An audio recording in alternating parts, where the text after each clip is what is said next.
यदि आस्था रखना है दुनिया में तो सबसे बड़ा कोई देवता है, वो है तो आपकी माता और पिता है। जो तुम लोग में से ही, हमारे आपके बीच में से ही, हमारे सभा में से कई लोगों के माता पिता बिलख रहे हैं, जिनको अनाथ आश्रम में छोड़ दिया गया है, या बच्चों के कहने पर, रिश्तेदारों के कहने पर अपने माँ बाप को त्याग दिया है। वो घर में रोटियां नहीं खा पा रहे हैं, बाहर रोटियां चौराहे पर मांगते फिर रहे हैं, दिन में भूखे फिर रहे हैं और मरण अवस्था में है। ऐसे बच्चों को थू करता हूं। धन्य है तुम्हें जिनको पैदा किया और तुम उनको आज चौराहों पर छोड़ रखा है। वो अनाथ आश्रम में भूखे मर रहे हैं, कहीं रोड पर रोटियां भीख मांग रहे हैं, रोटियां नहीं बन रही, और तुम लोग अपने बच्चों के सामने खिलखिला के, हंस करके और मूंगफली और दाल पनीर और जाने क्या क्या खा के आनंद लेते हो। जिस दिन तुम्हारे बच्चे तुम्हारे साथ में करेंगे उस दिन पता लग जाएगा और होगा। ये मैं शराब नहीं दे रहा हूं, ना कोई संसार का गुरु शराब अपने शिष्यों को देता है और न संसार का कोई माता पिता अपने बच्चों को शराब देता है। इतने होने पर भी वो कहते हैं हमारे बच्चे सुखी रहे। धन्य है वो माँ बाप, धन्य है ऐसे संतान है। सबसे बड़ा कोई यदि तुम्हारा कोई गुरु है, कोई भगवान है, तुम्हारा माता पिता है। सबसे बड़ा कोई तुम्हारा चिंतक है, कोई तुम्हारा रक्षक है, तो तुम्हारा है कुल देवता, पितर देवता, पूर्वज।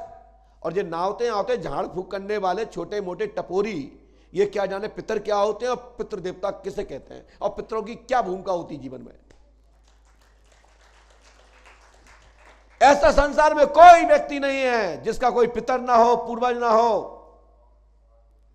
और जो पितर पूर्वजों को भूल चुके हैं उनके जीवन में नरक और अंधेरा है, उसको भगवान भी रक्षा नहीं कर सकते। तो पहले अपने पूर्वजों की परंपरा को समझो, घर के कुल देवी देवताओं को समझो। आधा समाधान तुम्हारे कुल और देवी देवताओं के पास होता है, कुल देवी और कुल देवता। जैसे कि आप फैमिली डॉक्टर्स तुम्हारी पूरी जानकारी रखता है, आप कानून सलाहकार आपकी पूरी जानकारी रखता है, आपका पटिया पंडा पुजारी आपकी आधी जानकारी रखता है, उससे आधा समाधान मिल जाता है। घर का व्यक्तिगत फैमिली डॉक्टर हो ना, जो तुम्हें रोज चेक करता हो 8 से 15 महीने 2 महीने साल भर में, उसको पता होता है कि हमारे मरीज की दिशा कब से बिगड़ी है। होता है कि नहीं होता बताइए? अरे होता है तो आवाज बोली ऊंचे सुन के, हाँ या ना। हमारी बात सुनने को जरूर आपको कड़वी लगती होगी, क्योंकि मैं कड़वा हूं। इसलिए कड़वा हूं कि मैं हनुमान जी का शिष्य हूं और हाथी महाराज का भक्त हूं। हमने अपने जीवन में एक चीज को समझा और जाना है कि बहुमूल्य समय को मत खराब करो।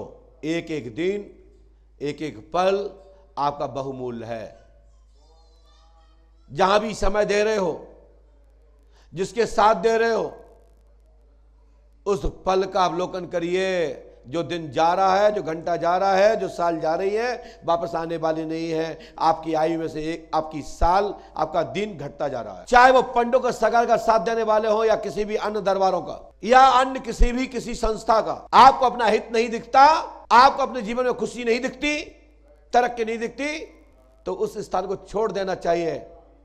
यह मैं खुला संदेश आप सब लोग से कह रहा हूं। यदि पंडों का धाम में आपको लाभ मिलते नहीं दिख रहा, सफलता मिलते नहीं दिख रही, आपके जीवन में प्रकाश होते नहीं दिख रहा है, तो छोड़ देना चाहिए। समय बर्बाद मत करें, क्योंकि हमारे पूज्य गुरुदेव भी कहते हैं और हमने अपने महापुरुषों के मुखारबिन से भी सुना है कि कलयुग में आयु 100 वर्ष है। अपने पूर्वजों के भाग्य से कोई जन्म का कोई शेष आयु आपको प्राप्त हुई होगी तो भलाई कोई 100 वर्ष से ज्यादा जी सकता है, और नहीं तो 50 से ही घंटी चालू हो जाती है। आपको नोटिस मिलना चालू हो जाते हैं 40 साल की उम्र लगने ही। और आपको नोटिस मिलता है तो सबसे पहले कहां से मिलता है, ध्यान रखें। जो यहां सुन रहे हैं वो सुन लें, और जो लाइन में सुन रहे हैं वो भी सुने, और भविष्य में जब सुनना चाहें तो सुन लेना। पहला नोटिस मिलता है तुम्हारी आंखों से। जब आंख की रोशनी कम होने लगे, समझ लो तुम कहीं गलत रॉन्ग रास्ता चल रहे हो, सुधर जाओ। फिर दूसरा नोटिस मिलता है आपके पैरों पर। आपके पैर थकने लगे, चलने में दिक्कत आने लगे, समझ लो आप डबल नोटिस हो गया।